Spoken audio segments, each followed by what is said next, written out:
Assalamualaikum warahmatullahi wabarakatuh. Alhamdulillah. Alhamdulillahi rabbil alamin. Wa bihi nasta'inu ala umurid dunya waddin. Wassalatu wassalamu ala ashrafil anbiya'i wal mursalin Sayyidina Muhammadin wa ala alihi wa sahbihi ajma'in. Wa la hawla wa la quwwata illa billahil aliyyil azim. Qala rabbi shrah li sadri wa yassir li amri wahlul 'uqdatam min lisani yafqahu qawli. Amma ba'd. Qala al-muallif rahimahullahu ta'ala wa nafa'ana fid dharain amin.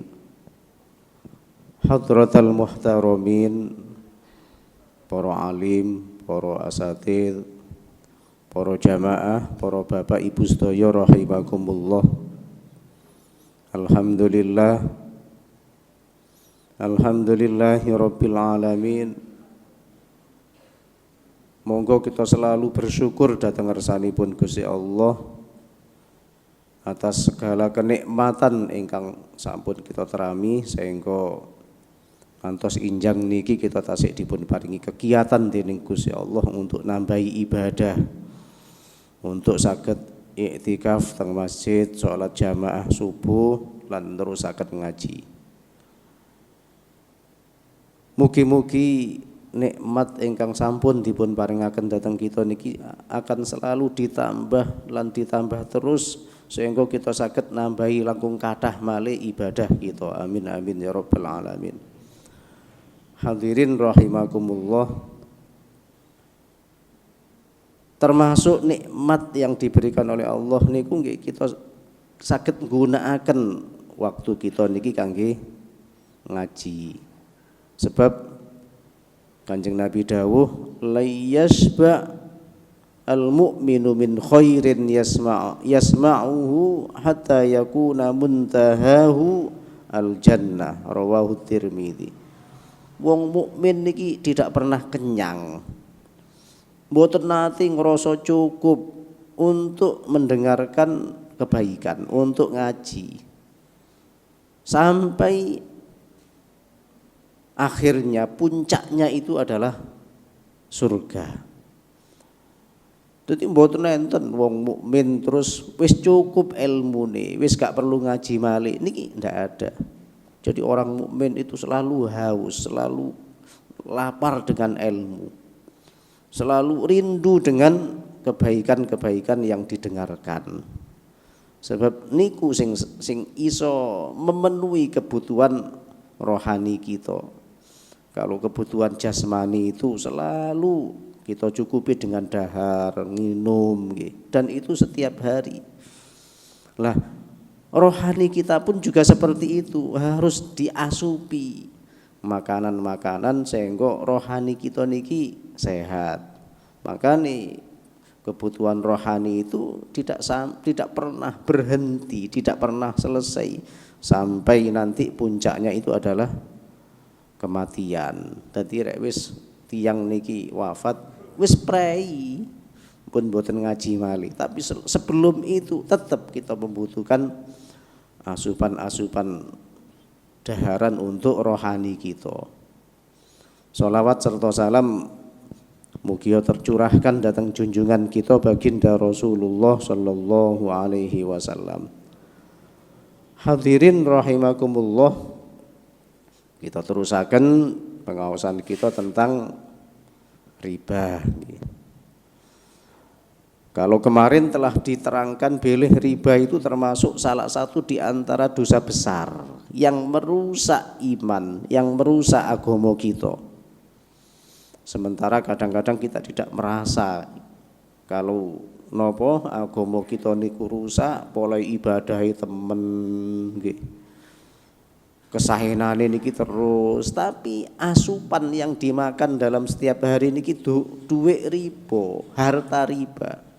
Sementara ketika sudah masuk ke dalam tubuh itu tidak bisa langsung hilang, sehingga berdampak kepada ibadah sing kita lampahi niki mboten diterima dening Gusti Allah, sebab di dalam tubuh kita niki masih ada kandungan barang-barang sing haram, dan itu akan habis dalam tempo 40 hari. Larek bentino niki lho sing melbu datang tubuh kita niki duit-duit napa harta-harta riba, daharan-daharan sing haram. Sampai kapan ibadah kita niki dados sae, donga kita niki dipun trami dening Gusti Allah.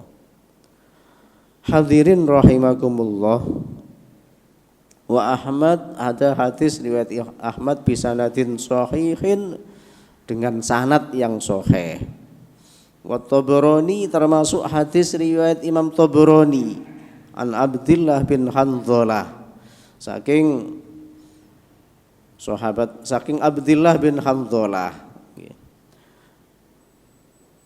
dirhamu riba, sak dirham duit riba, satu dirham dari harta riba, yakuluhu kang daharhu ing dirhamu riba, sapa ar-rajulu seseorang wong, wa huwa hali utawi man iku ya'lamu ngerti, iku asyaddu luwe nemen, luwe jelek, indallahi ing dalam sandinge Gusti Allah, min sittatin saking 6 wa talatina lan 30 apane zaniyatan pezinai, wong sing zina niki. Hadirin, dadi sak dirham niki lho. Tapi sak dirham niki uang yang kita peroleh dengan cara riba, batine dagangan sing gak bener atau dengan cara-cara yang tidak dibenarkan, kemudian itu masuk ke dalam tubuh kita, kemudian itu kita makan ya. Sementara dia tahu, rek gak ngerti nggih, mboten enten hukume wong sing gak ngerti. Dia tahu kalau itu diperoleh dengan cara riba, itu lebih jelek di hadapan Allah dibandingkan dengan 36 pezina. Jadi hadirin rahimakumullah, ketika kita niki napa tidak membandingkan itu, mungkin dianggap biasa, tetapi ketika kita niki banding nolok 36 pezino, dan satu dirham saja yang kita makan lebih jelek daripada 36 pezina itu lho nggih. Hadirin, sungguh kita niki Masya Allah ketika mau membandingkan nggih, kita niki ngeri betapa jeleknya nggih harta yang dihasilkan dari riba ketika itu masuk ke dalam tubuh kita konsumsi. Wa Ibnu Abi Dunya, lan hadis riwayat Imam Ibnu Abi Dunya wal Baihaqi lan Imam Baihaqi, an rajulin saking wong siji dari seseorang, minas sahabati saking golongan sahabat. Qala ngendika sapa rajul, khotobana wis khutbah na ing kita, telah menyampaikan khutbahnya kepada kita sapa Rasulullah sallallahu alaihi wasallam. Jadi suatu ketika Kanjeng Nabi niki khutbah, dan kebetulan materi khutbah yang disampaikan niki fadzakara mongko nyebutno sapa Kanjeng Nabi amror riba, ing urusan riba, ing masalah riba. Kebetulan yang disampaikan oleh Kanjeng Nabi niki masalah riba. Wa azma sya'nihi, lan gedene napa kondisi pertingkahe riba niki. Wa qala lan ngendika sapa Kanjeng Nabi, inna dirhama, sak temene sak dirham, yusibuhu kang ngenani apa sak dirham hu ing sak nggih sapa ar-rajulu yusibu kang ngenani hu ing sak dirham saking riba sapa ar-rajulu wong lanang minar riba saking riba iku a'dhamu luwe gedhe indallahi ing dalam sandinge Gusti Allah minal khotiati saking keelekan min sittatin saking 6 wa thalathina lan 30 apane zaniyatan pezinai yazni hakang lakoni sapa ha ing 36 pezina niki sapa ar-rajulu wong lanang. Jadi di dalam hadis yang lain niki Kanjeng Nabi pernah khutbah itu menyampaikan khutbahnya karena pentingnya nopo karena bahayanya riba niki saking nemene saking gedene pengaruhne riba terhadap seseorang, terhadap kebaikan seseorang, terhadap keselamatan seseorang sampai Kanjeng Nabi niki menyampaikan yang disampaikan oleh Kanjeng Nabi sak dirham yang didapatkan oleh seseorang dari riba itu lebih besar di hadapan Allah kejelekannya dibandingkan dengan 36 pezina yang dia telah melakukan zina dengan orang tersebut.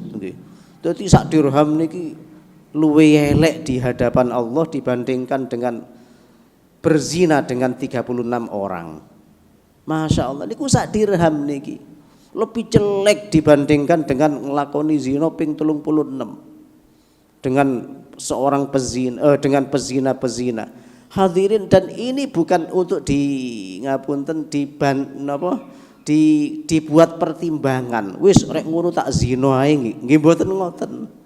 Kalau 1 dirham itu lebih jelek daripada melakukan zina dengan 36 orang berarti nglakoni zina ping 36 niku lho niku enteng niku nggih. Berarti gak abot. Tidak untuk seperti itu. Tetapi niki adalah merupakan gambaran betapa zina itu sangat jelek di hadapan Allah niku nemen eleke.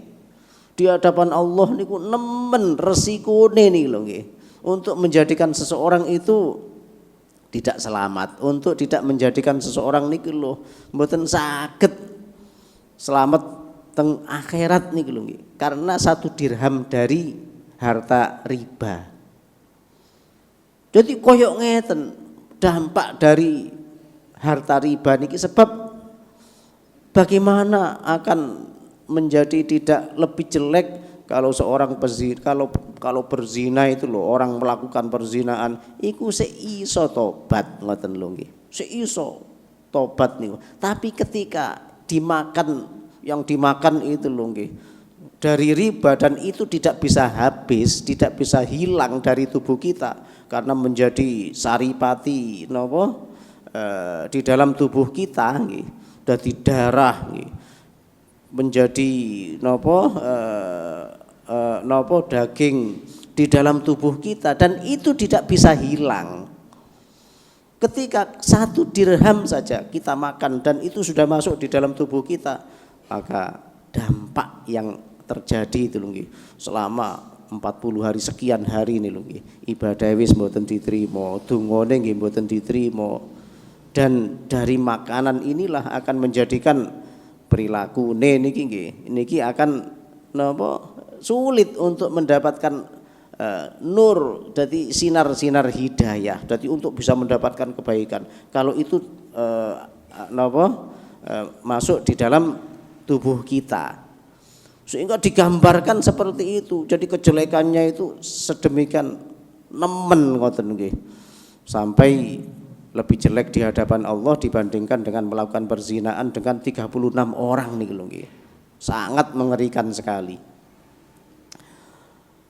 Wal Hakim hadis riwayat Imam Hakim wa qala sahihun dan Imam Hakim menyatakan hadis niki hadis sahih ala syartis sahihai ala syartis shaykhaini nggih. Niki termasuk hadis sahih wal Baihaqi lan hadis riwayat Imam Baihaqi. Perawinya niki Imam Hakim, kemudian Imam Baihaqi dan bahkan tidak menurut Imam Syekhon Imam Bukhari Muslim ini termasuk hadis sahih. Ar-riba utawi riba iku salasatun ana telu wa sab'una lan 70. Apane baban pintune. Jadi dawuhipun Kanjeng Nabi bahwa riba itu ada 73 pintu, ada 73 macam. Napa mboten mengerikan ini kalau 73 macam niki lho nggih. Masya Allah hampir nggih di lini pekerjaan, di lini usaha niki 73 niki kan masuk di dalam lingkup riba. Sebab hadirin ketika usaha yang kita lakukan apapun macamnya kok gak bener, kok salah menurut hukum, menurut aturan nggih. Niki sudah masuk dalam kategori riba. Sehingga ada 73 pintu seseorang itu bisa terjerumus di dalam masalah riba. Nopo sing gak iso, sing gak masuk dalam riba niki lho nopo? Coba kalau kita hitung usaha-usaha yang kita lakukan itu loh. Apa saja sih sing bisa menghasilkan, yang bisa dijadikan pekerjaan niki sampai 73 macam niki lho nggih. Yang masuk, yang termasuk dalam kategori riba niki lho nggih. Jadi niki sangat menakutkan sedemikian banyak usaha-usaha yang dilakukan yang masuk dalam kategori riba. Aisaruha utawi sing paling ringan, utawi sing paling enteng di antara 73 macam pintu riba itu iku mithlu ayyang kiha koyok yento ngerabi, yento ngumpuli sapa ar-rajulu wong ummahu ing ibuke. Na'udzubillah min dzalik. Jadi pintu yang bisa memasukkan, yang bisa menjerumuskan seseorang di dalam riba niki ada 73 macam dari usaha-usaha manusia. Dan yang paling ringan dosanya atau dampaknya atau hukumnya dari riba itu digambarkan oleh Kanjeng Nabi koyok wong sing ngumpuli ibuke dhewe. Ana wong sing nikahi ibuke dhewe, sing ana wong sing zina karo ibuke dhewe. Padahal itu ndak ada kecelekan sing melebihi rek ana wong kumpul napa zina kalih ibuke dhewe. Nemen niki masyaallah. Gambaran dari riba sing paling enteng nih lho nggih. Kaya zina kalih ibuke dhewe. Dados niki hadirin betapa niki mengkhawatirkan, sangat menakutkan. Seseorang yang ingin selamat dari riba niki lho nggih, Masya Allah sebegitu beratnya apalagi di zaman-zaman sakniki. Apa yang tidak berkaitan nggih, apa yang tidak bersentuhan dengan riba. Coba kita tingali. Apa yang tidak bersentuhan? Sampai salah satu ulama niki menggambarkan zaman sakniki rek ana wong kepingin iso bebas dari riba, selamat dari riba. Ya wis rek ana udan niki metu teko omah ndangak lambene napa mulute niki mangap. Sing netes banyu teko langit niku sing bebas teko riba. Iku tok sing gak ono riba. Tapi hal-hal yang lain selain itu apa yang tidak bersentuhan dengan riba. Masya Allah. Makanya hadirin penting banget niki kita belajar mengetahui tentang apa jual beli sing bener, usaha-usaha yang bener yang akan menyelamatkan kita dari riba, sebab dampaknya sebegitu dahsyat nggih. Dampaknya sebegitu mengerikan nggih. Dadi sing paling enteng mawon kaya wong sing zina kali ibuke dhewe. Wa Tabarani, hadis riwayat Imam Tabarani Iyakum wedya sapa sira kabeh wadzunuba ing dosa allati la tughfar. Sing dosa niki tidak diampuni. Arek dosa sik iso disepuro sinten sing gak tau nglakoni dosa. Manusiawi, menungso niku lho, menus-menus kakean dosa. Artinya dosa itu sudah biasa dilakukan oleh manusia. Tapi kan Gusti Allah nyepuro dosa niku lho sebegitu gampang, enteng banget. Rahmate Gusti Allah niku lho sangat luas. Bagaimana napa kita tidak mendapatkan rahmat yang besar kalau ketika seseorang nglakoni dosa kemudian maca zikir nggih la ilaha illallah entek dosa iki. Maca istighfar astaghfirullahal azim dosane entek. Kemudian ketika tiba waktu sholat wudu, maka dosanya itu berguguran ketika seseorang itu wudu. Ketika sholat niki mukaffiratun lima bainahunna, menjadi penghapus di antara dosa-dosa di antara sholat satu dengan yang lain. Kemudian kita beristighfar setelah sholat pun jenenge rahmati Gusti Allah niku sangat luas sekali. Kita tidak boleh putus asa dari rahmat Allah, merasa dosanya tidak diampuni. Mboten angsal. Apapun bisa menjadikan dosa niku terhapus. Sampai innal hasanat yudhibnas sayyi'at, dawuhipun Gusti Allah, sungguh kebaikan itu akan menghilangkan kejelekan sebelumnya. Dadi rek kita nglakoni sae dosa sakderenge niku lho telas. Makane rek mari nglakoni dosa kemudian kita maca Al-Qur'an, entek dosane. Kemudian mari nglakoni dosa kita sedekah nggih, entek dosane. Dadi gampang dosa napa Gusti Allah nyepuro dosane menungso niku gampang. Jadi untuk bisa mendapatkan pengampunan itu sangat mudah. Yang sangat mengerikan itu dawuh Kanjeng Nabi, takutlah kamu terhadap dosa yang tidak diampuni. Ini kilo sing angel. Gusti Allah gak iso nyepuro. Lah, ketika Allah tidak bisa mengampuni, kemudian apa yang harus kita lakukan? Sebab Allah tidak berwenang untuk mengampuni dosa itu. Rek dosa kita kali Gusti Allah nih lho, sak pira ae gedene, sak pira ae akeh niki gampang. Gusti Allah niki Al-Ghaffar. Seneng rek ana wong istighfar niki lho, Gusti Allah seneng. Tapi ketika kesalahan itu terhadap menungso, lah niki lho. Adzunub allati la tughfar, dosa-dosa sing boten terampuni. Al-hulul, yang pertama adalah al-hulul, ada kebencian, ada ketidaksenangan. Faman mongko utawi sapane wong iku gholla,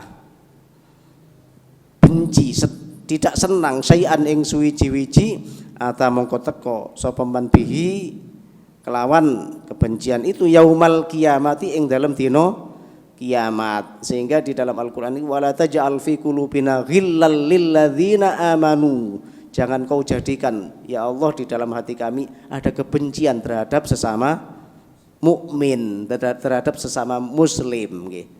Coba hadirin, kalau ini terjadi di dalam diri kita gak seneng kali wong, Gusti Allah ndak mengampuni dosa yang seperti ini.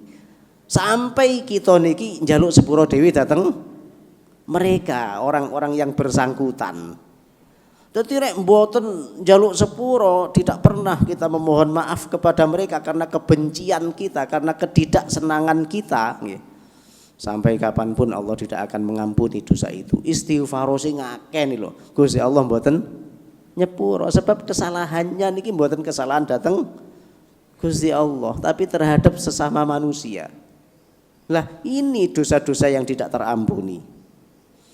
Masih cilik nggih, Masya Allah, bahkan ketika kecil itu kadang-kadang kita ngeremehno, nganggep iku gak popo, nganggep iku gak dosa, nganggep wis disepuro dateng orang yang bersangkutan.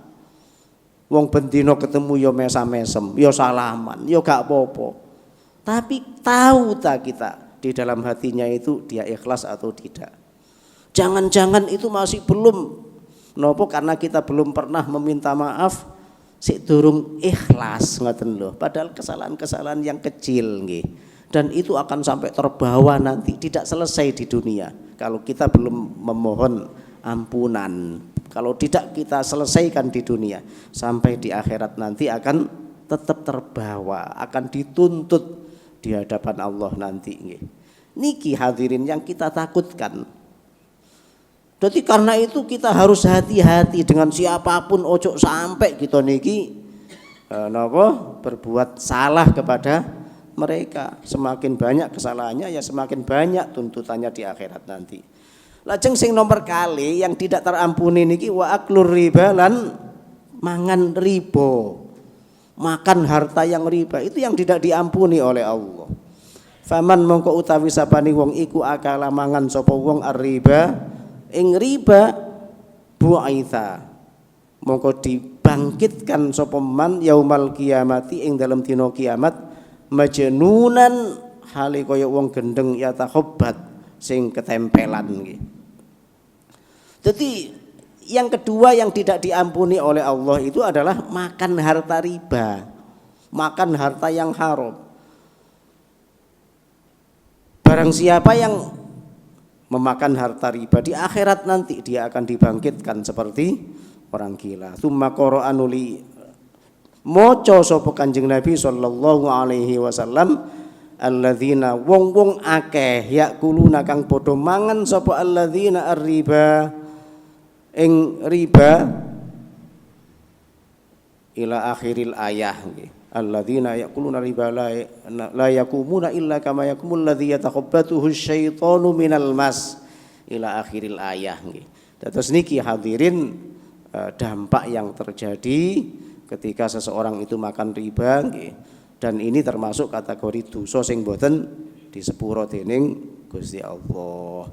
Lah iso nyepuro iso ilang niki harus dengan tobat. Rek wis itu kita tinggalkan.